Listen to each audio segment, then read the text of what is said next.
Now, to the text. Previously, we talked about The Hobbit, and I'm not going to belabor it because we talked a lot about The Hobbit. The Hobbit was published in 1937. Very, very early. In fact, it's Tolkien who becomes famous first, which is sometimes misunderstood. People believe Lewis is famous first, then Tolkien second. But Tolkien's The Hobbit came out in 1937, right between right after the First World War and after the Great Depression, but just in the run-up to the Second World War. And there are some out there who believe that, who allege, I should say, there's a sort of an urban myth, that The Hobbit was just okay, that it sold pretty well, and then it was the Lord of the Rings later that kind of took it to a whole nother level, and then after that it became sort of this world-renowned thing. So, some people think it took Led Zeppelin's songs that mentioned Gollum before it became famous. That's actually not true. The initial books were incredibly, they sold incredibly well. They sold in America, they sold in the UK, they began to be translated into multiple languages immediately. There was almost an immediate clamor. Tolkien almost overnight becomes a sensation. Not to the extent that he will become, but The Hobbit is an actually incredibly strong bestseller. Maybe not bestseller, but a strong seller. Now, what's important to know about this, about The Hobbit at this point, attaching what I'm about to say to what I said before about the allegorical interpretation of The Hobbit, etc., some of those Anglo-Saxon themes. What's important to know right now is that The Hobbit was intended to be a standalone volume, meaning Tolkien does not yet have Lord of the Rings in his mind or any of those kinds of themes. Case in point, in the original first edition of The Hobbit, the story of Bilbo coming to Gollum's cave and getting the ring, and Gollum is then trying to kill him, and then he screams about "my precious," didn't happen in the first edition. There's a ring, it's a magic ring, makes you invisible. There's a riddle in the dark conversation where they share stories back and forth. And at the end of the first edition, Gollum loses and he does a kind of, ow, and he walks Bilbo out and he waves goodbye and he goes back into his cave. That's it. In other words, there is no sinister, lurking, dark theme that is sort of arcing towards Lord of the Rings and all the craziness of darkness that goes on in there. Tolkien did intend it to be a standalone volume with no further threads going beyond it. And it took Tolkien starting The Lord of the Rings much, much later, after the bestseller, or after the real strong sales of The Hobbit. People said, "Can you write some more, please?" He started to write The Lord of the Rings. Then he gets this idea that the ring could be used as sort of the central feature, and it could be the one ring, and he develops this whole mythology behind it and this whole story. And then he goes, whoops, I did not put that in The Hobbit. And what happens is he goes back and he rewrites that chapter about Gollum. And if you get a modern edition of The Hobbit, and there's usually always a preface from Tolkien where he actually kind of tongue-in-cheek says, "Yeah, sorry, if you have an older edition of this, that's because Bilbo was under the influence of the ring, and he lied about how he got the ring, and now at this point, we now know the truth after Gandalf got it out of him," this kind of thing. Doesn't Bilbo actually say that in Rivendell in Fellowship? He does later, but yeah, and Without redacting his own... yeah, exactly. He says, "Oh, yeah, sorry about that." And You may not have heard this version. right, exactly, yeah. But what he's doing there is Tolkien's actually making sort of amends for the backstory. And it fits because, again, Bilbo is the one that's supposed to be writing the Hobbit story, etc. But that being said, if you just look at it as how Tolkien developed the story, he sort of stumbled and bumbled his way into it. More on that again later when we get to the Lord of the Rings. So The Hobbit is a standalone book, and it instantly brings the focus of the Inklings into sharper sort of relief, meaning once Tolkien has published something from their group, it seems to kind of open the floodgates, and they start to do it. They start to see this as a potential significant thing that they can do more of. In particular, Lewis encouraged Tolkien to publish The Hobbit, and he did. But what happens is because Tolkien does publish The Hobbit, and because it does so well, what ends up happening is Lewis says, well, maybe I'll try a hand at some of this stuff. And he does. Now, the story of the creation of the Space Trilogy is directly related to The Hobbit.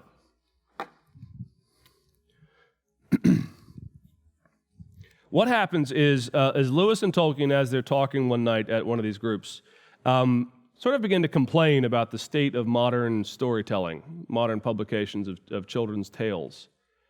And what happens is Lewis and Tolkien make not a wager, but they make a promise to one another. Lewis promises to write a book on space travel, and Tolkien promises to write a book on time travel. And Lewis's end of the bargain is upheld when he starts to publish the Space Trilogy. So in other words, it's a little friendly conversation between them. Tolkien does not actually live up to his end of the bargain until recently. There's a book called The Lost Road that was published after Tolkien's death, which is about time travel. But Tolkien never actually published it in his lifetime. But Lewis wrote the Space Trilogy, in other words, at Tolkien's sort of prompting. He says basically the rule is, or the comment was, if you don't like the state of certain things right now, why don't you write it? Don't complain about it. Write one yourself. And this is exactly what he does. He writes the Space Trilogy. Now, let's exegete the time. Notice the dates. First book, 1938, just a year after The Hobbit. Second volume, Paralandra, 1943. Important dates, right during the context of the Second World War. And then in 1945, 2 years later, he wrote That Hideous Strength, just as the war is coming to a close. Now, all during these years, Lewis is engaged with other things as well. During the Second World War is when he delivers to the BBC radio network his lectures, or his lectures that became Mere Christianity. He's engaged on a public stage with attempting to codify and describe the Christian faith already. And all during these same years, he writes the Space Trilogy. So you have to put those things together. The apologist, the public figure claiming that mere Christianity, the essence of the faith, is what will get us through the darkness of the Second World War, is also what's in his mind when he's writing the Space Trilogy. Now, I'm going to say something right out of the gate. I do not particularly like That Hideous Strength. If you haven't read it, I don't find it to be particularly all that great. I think you can say, there might be other books that you don't like as well. Maybe you do like that book. But what ends up happening is the almost universal reaction is people really like the first one, they love the second one, and then they kind of scratch their head at the third one. At least the first half of it. They're like, what is going on? We're now on Earth at what appears to be Oxford, and all these kinds of things are going on, and it's not quite sure what's happening. All the action seems to be taking place outside of the actual narrative, all this kind of thing. But we'll get to that in just a second. But I think what's going on, though, the reason why That Hideous Strength is so different is, notice the time. The crushing effects of the Second World War, I think, do drive Lewis in the final volume to really make... he really gets very dark, let's put it that way. The book is basically a dystopian book, meaning it's not trying to paint a pretty picture. He doesn't try to wrap things up in a pretty bow. He doesn't try to show how at the end of time all things come together. He has that in mind down the line, but the last book is really just describing the attack of Satan on earth that is the run-up to the end. But he's writing all this during the end of World War II. So clearly he's got something in his mind that's shaping him on this front. All right, Out of the Silent Planet. We talked about this a bit before, about the cosmology.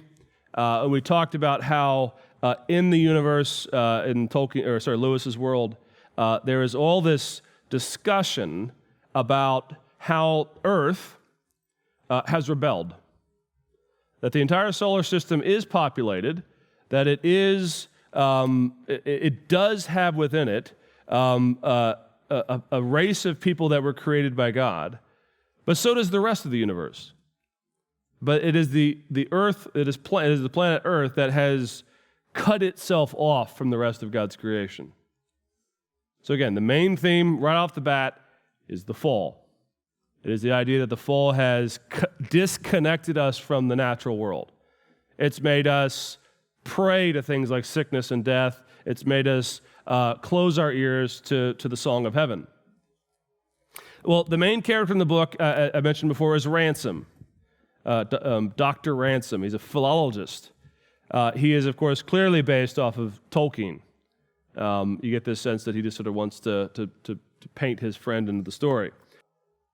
Well, the main story is that this guy Ransom, while on holiday on a long walking tour, gets caught up into this demonic, diabolical plan. And the two main antagonists are Dr. Weston and Devon. Should be an E on the end of that. Mr. Devon. And by the way, some people sometimes miss this, but Devon in the third book becomes Lord Feverstone. He's the evil dude in the third volume.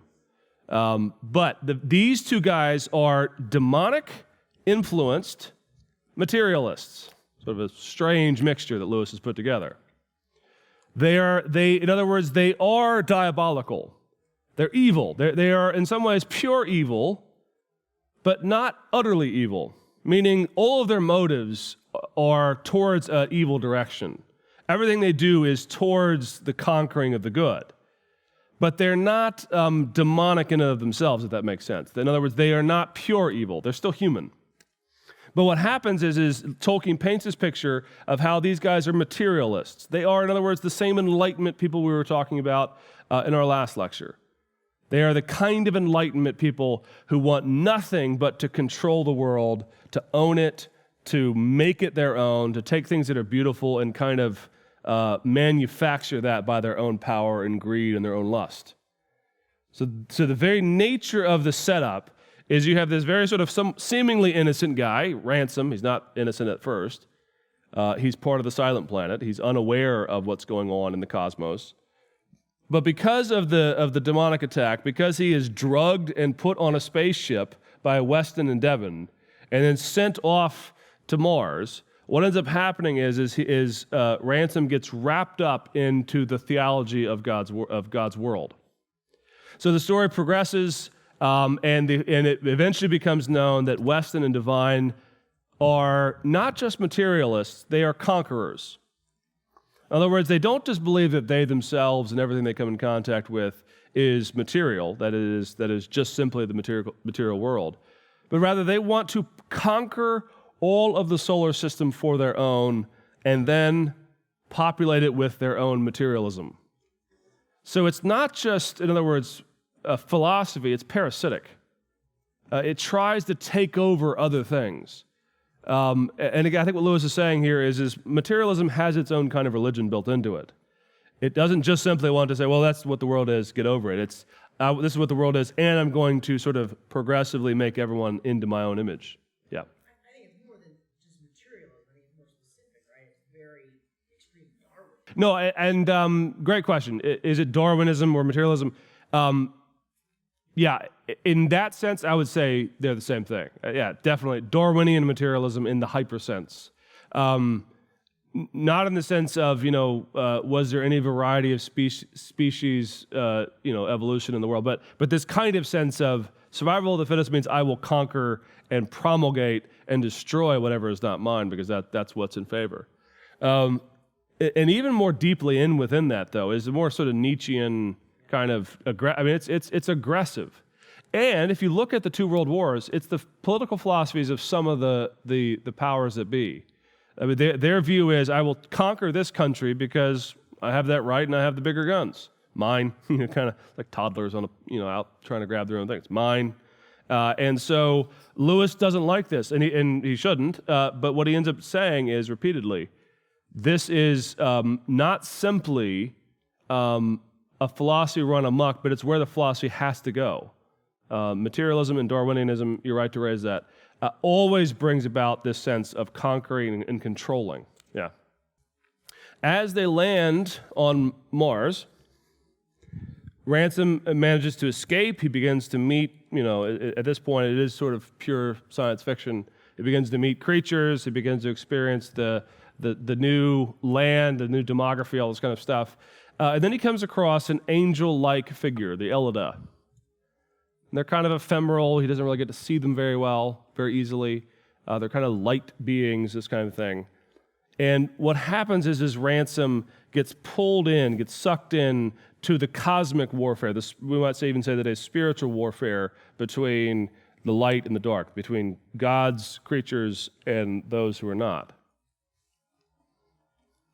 And the Elida, this lesser angel, tells him that ransom needs to go visit the Orarsa.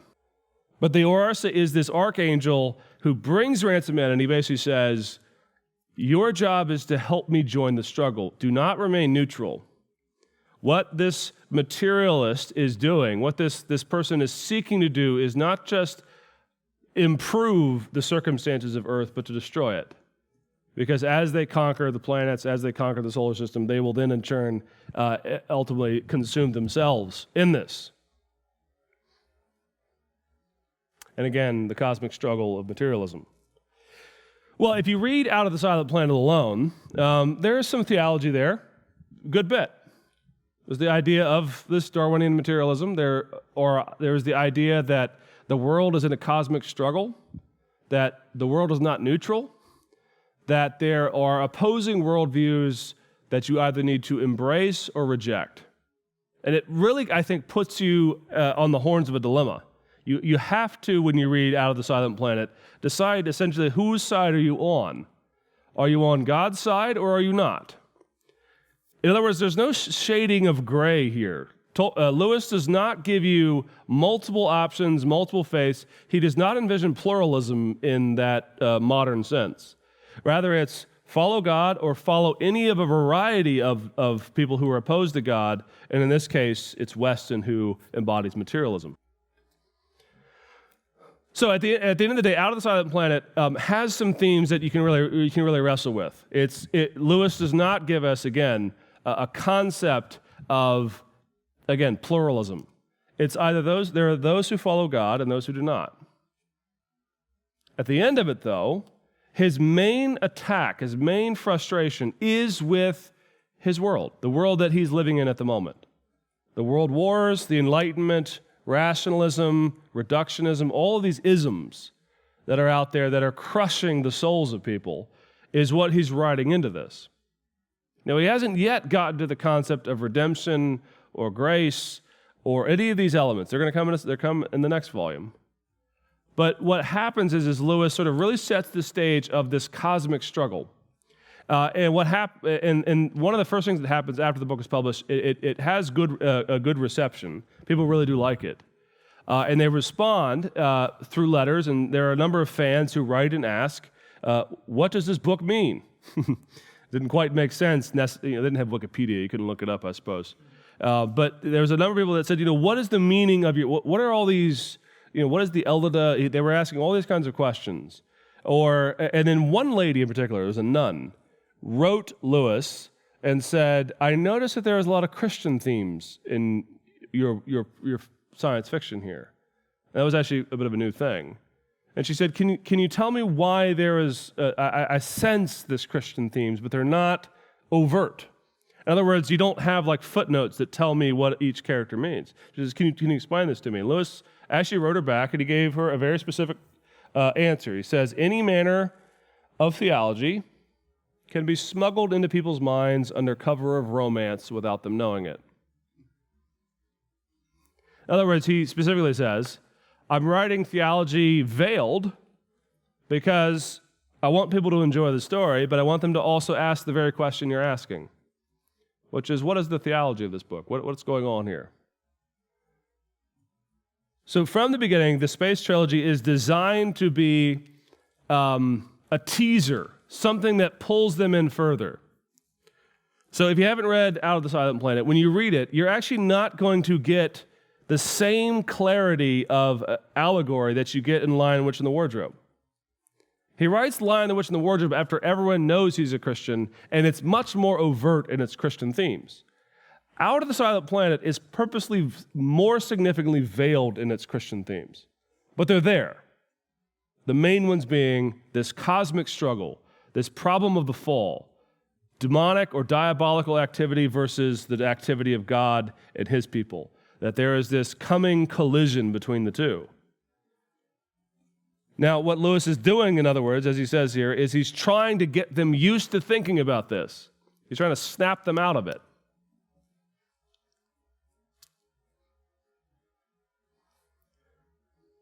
He follows that up, though, with a much more theological book, which is why when most people read the Space Trilogy, it's Paralandra that makes them really kind of wake up and say, oh, I like this. So, again, if you haven't started, if you're slogging through Out of the Silent Planet, just get to Paralandra. You'll like it a lot more, at least in terms of the more overt theological engagement. But I'm belaboring this because you have to see, you don't have to dig into Out of the Silent Planet trying to find hidden messages, because they're not actually there. The only main message is the struggle is real. It's Paralandra that says, okay, now that you're aware that the struggle is real, let's figure out the meaning of all the theological elements as well. Now, there's more he could unpack, by the way, in Out of the Silent Planet. There's his use of language, there's the naming structures, all this kind of stuff. But right now, I just want you to see sort of the basics of it. Paralandra begins with Ransom again being called out. The archangel resummons him and says, look, I have another plan for you. You need to go to Venus, which is named Paralandra in Lewis's world. And so Ransom does. He gets on a shuttle, flies out to Venus, real quick apparently, doesn't take much time. And he lands, and what he finds on Paralandra is a world not yet fallen. In other words, it's a world that has not, it is actually just at the point of the Garden of Eden, you might say, as Earth was. When Ransom lands, if you haven't read it or if you're ever going to reread it, notice all of the imagery at the beginning of Paralandra that sort of conjures up Genesis 1, the recently created sort of perfect world. One of the big things that Lewis does, for example, is he talks about how all of the oceans are sweet, meaning they're not salty. Obviously, if you drink salt water, you'll perish. But rather, all of the water of this newly created, newly inspired creation of God is perfect. But it's also unformed. It's still just a garden. There's not massive urban sprawling centers. It's very, very garden-esque. But what Ransom finds when he gets there is he actually runs into Christ, or a Christ-like figure. Again, he's not trying to make it exactly Christ. But the Christ figure is Melodil, and Melodil is the one who is there in essence, to make sure that Venus does not succumb to the fall. So he arrives. It's a sort of a perfect world. It's an Edenic world. It's like the Garden of Eden in its own way. And this is an interesting little twist. Weston comes back. That Darwinian sort of rationalistic materialist comes back, but he's different. He actually says in the book that he has given up that cold, logical rationalism, and instead he is a spiritualist, which makes him sort of new agey. He's sort of all streams lead to God now, this kind of a thing.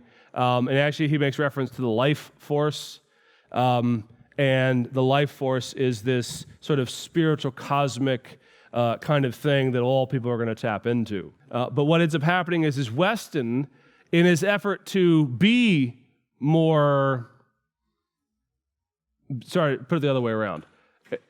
In Weston's attempt to be less of a rationalist, to be less of that cold and cruel person, what Weston ends up doing is he decides he's going to just embrace all religions and sort of come up and create his own theology. Now, Lewis has a lot to say on this in his apologetics works. He actually ends up saying that he would, in some ways, prefer someone to be a cold rationalist than to be a new agey kind of spiritualist. He says the new agey spiritualist has all of the belief that he has come to God, but none of the reality that he actually has. Because what he ends up doing is he does the same thing that he did when he was a rationalist, which is he tries to control everything. He tries to create his own God, his own understanding of life. He tries to make everything fit within the parameters of his mind. And if it doesn't make sense, he throws it out. So if the Trinity is not something he likes, let's go with something called the life force. And what Lewis says is at least the rationalist, at least the hyper atheist, the strong atheist, knows that they oppose religion. And so there's at least the hope that if you can break them if you can break them out of that rather, and show them the true faith, that they will at least know that they have converted. The atheist who is converted to spiritualism or some kind of new agey thing thinks he's converted but has not changed his general principle, which is everything runs through me. It's always through me. And that is what Weston is in this second book. Oh, the providence question. Yeah. Yeah. Yeah, so to put it in more biblical, straight terminology, did God allow it to happen, or was it, yeah. Yeah, I think, great question. I think where Lewis is going is he's going basically with the biblical account of it, which is, he doesn't give an answer, which is, and that's a natural question, is if it's God's Gordon and God's creation, why does he even allow the serpent to happen in the first place? Or why does he even allow the temptation to occur? And I think, let's just do biblical theology for the moment. Genesis is silent on the why God allows that to happen. But there are other places throughout Scripture that give us more of an understanding of how God interacts with Satan. The clearest in my mind is Job. Because in Job, it's very clear that Satan has no power. He actually has to ask permission of God before he can do anything. And then at the end of it, he is only allowed to go so far as God will allow him. Now, that raises sometimes more questions than it answers. Like, why would he even allow it in the first place? And of course, this is the classic problem of evil question. And Job does not answer that question for us in the fullest sense. It goes a bit to where I was going in a previous lecture about the issue of God allows us to wrestle and ask the question why, so long as our loyalty and our commitment to him as being our loving Father is still strong.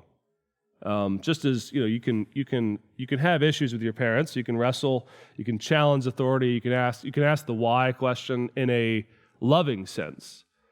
Your parents ask you to be home by midnight, you can say, "Why is that, Dad?" It's that you're questioning authority, but you're doing it within the context of love. With the problem of evil and with the why does that is allowed to happen, Lewis doesn't actually give the answer, and I don't think he intends to. Is the short answer. But it is the big elephant in the room, isn't it? It's like, why does it? It actually, I think sometimes it highlights it. It seems to be the pattern that there's a test that is being put through. One of the things that Lewis does sort of focus on, though, is put it this way: the way the divine voice is telling Ransom in Paralandra to fight the tempter is sort of multifaceted, I think. On the one hand, it's fight the tempter in general, always fight against him. And not just with words, but beat the guy, like go after the temptation to stop it. But in this sense, there's also, I think, in Paralandra, this real dramatic sense that God was not happy with the fall. That I think, again, conjures up the biblical theme of God somehow allowed it to happen, yet was displeased with it at the same time. That he wants to put an end to it, but yet he also allowed it and then put it into it. Again, these are deep mysteries that often it's hard to understand.